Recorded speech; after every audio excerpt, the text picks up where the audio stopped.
Cred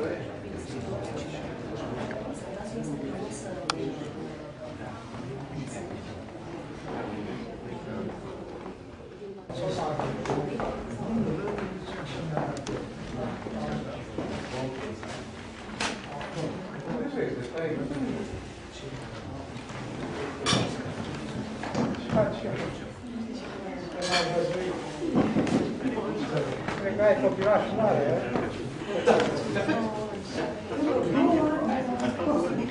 Când am pus să fiu motiva.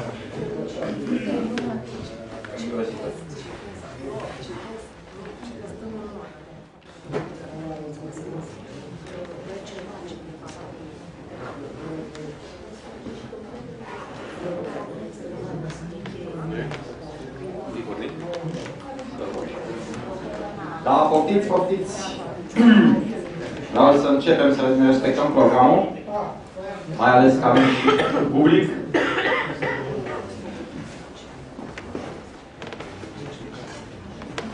Mulțumesc tuturor că ați venit.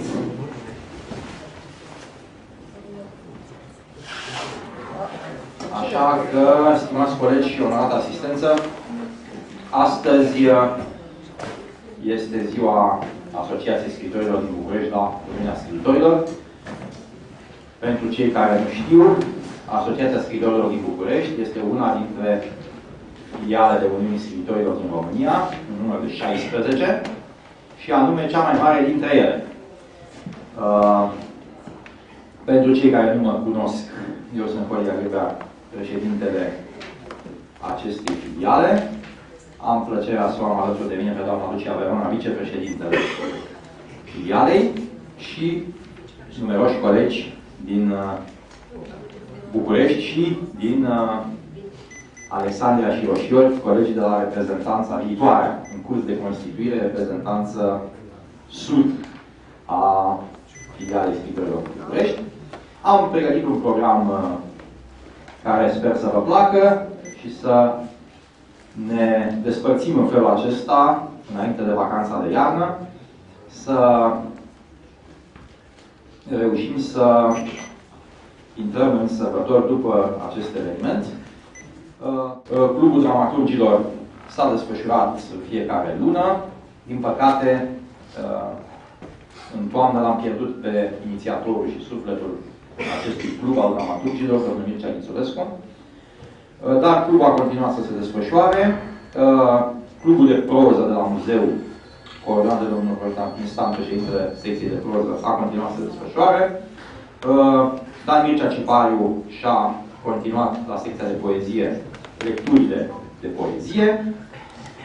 Asociația s-a implicat în editarea și difuzarea revistei Luceafărul de dimineață și a acordat un sprijin direct acestei reviste, precum și scriitorilor care au dorit să publice acolo.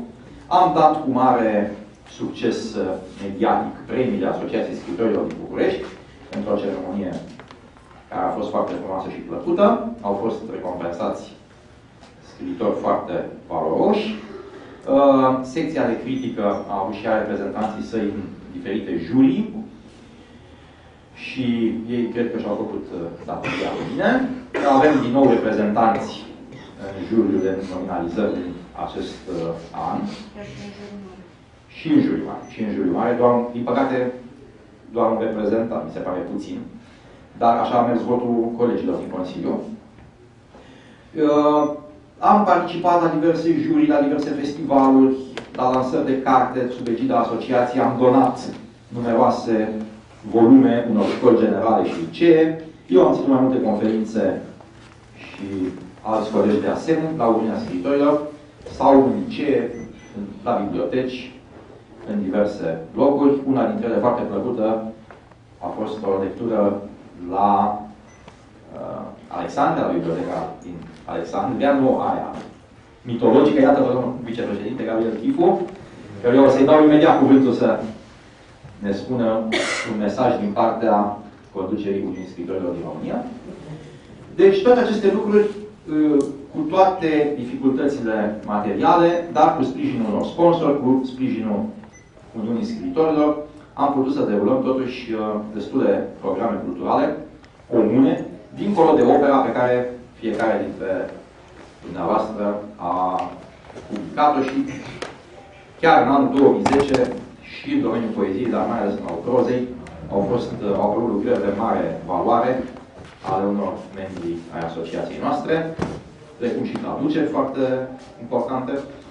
Deci, sunt motive de optimism și chiar aș vrea să păstrăm această notă de optimism pe toată durata întâlnirii noastre, să ne amintim numai de lucrurile bune. Recent, așa cum poate că știți, prin demersuri foarte susținute ale conducerii Uniunii Scriitorilor din România, s-a emis o importantă ordonanță de guvern prin care se acordă fonduri însemnate revistelor de cultură și, în primul rând, revistelor Uniunii, aflate în proprietatea Uniunii Scriitorilor, ceea ce va duce la creșterea, sperăm, în anul următor, a colaborărilor, deci și a veniturilor redactorilor și colaboratorilor acestor reviste, care știm bine că au făcut muncă patriotică multă vreme. Încât aceste toate lucruri bune și realizări mă bucură și sper că sunteți la sentimentul lor, să considerăm că am avut un an 2010 foarte plăcut, foarte plin de realizări. Din păcate însă, ca în fiecare an, și aici țin să nu trec peste acest moment, chiar dacă el este aducător de tristețe, ne-au și părăsit mai mulți colegi. O să citesc numele lor și după aceea să vă rog să păstrăm un moment de reculegere în memoria lor. Așadar, în 2010 am avut tristețea să ne despărțim de Simona Chiselevski, Adrian Păunescu, Mircea Ghițulescu, Alexandru Mirodan, Romulus Spărculescu, Mihai Elin, Augustin Frățilă, Stelian Filip, Costache Anton, Mircea Micu, Gabriel Stănescu, Vicu Mândra, Ioan Covaci, Suzana Ferenț și Iosif Luculescu. Foarte mulți, într-adevăr, întristători de mulți scriitori. Vă rog să păstrăm câteva clipe de reflectori.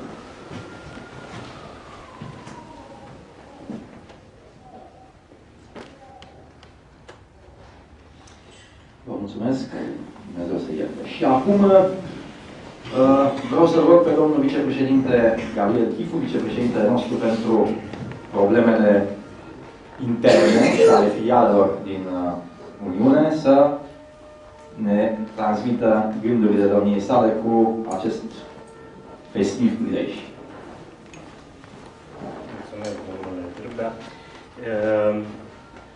Sunt bucuros că Uniunea Scriitorilor poate să găduiască această zi dedicată filialei din București a Uniunii Scriitorilor.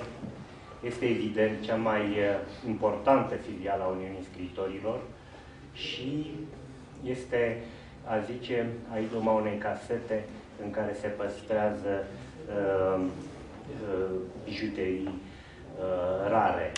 Scriitorii mari, scriitorii de patrimoniu sunt aici, sigur, sunt și în țară, dar de aici îi luăm pe cei pe care apoi îi găsim în manuale.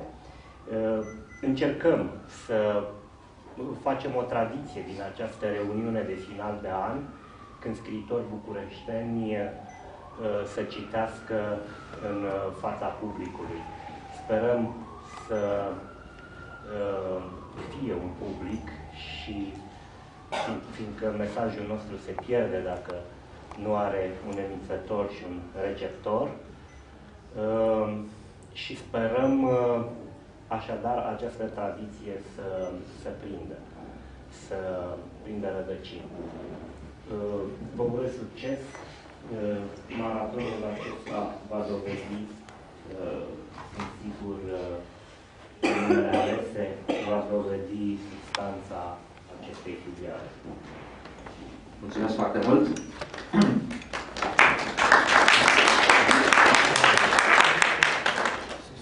Mulțumesc mult de tot și trebuie să vă spun că domnul Gabriel Chifu este un scriitor craiovean, dar îl consider de 5 ani încoace un membru adoptiv al filialei noastre și care are o contribuție zilnică la bunul mers al treburilor Uniunii și este implicat în tot ce s-a întâmplat bun, inclusiv din punct de vedere material și administrativ cu Uniunea în ultimii 5 ani. Acum, trecând la programul propriu-zis,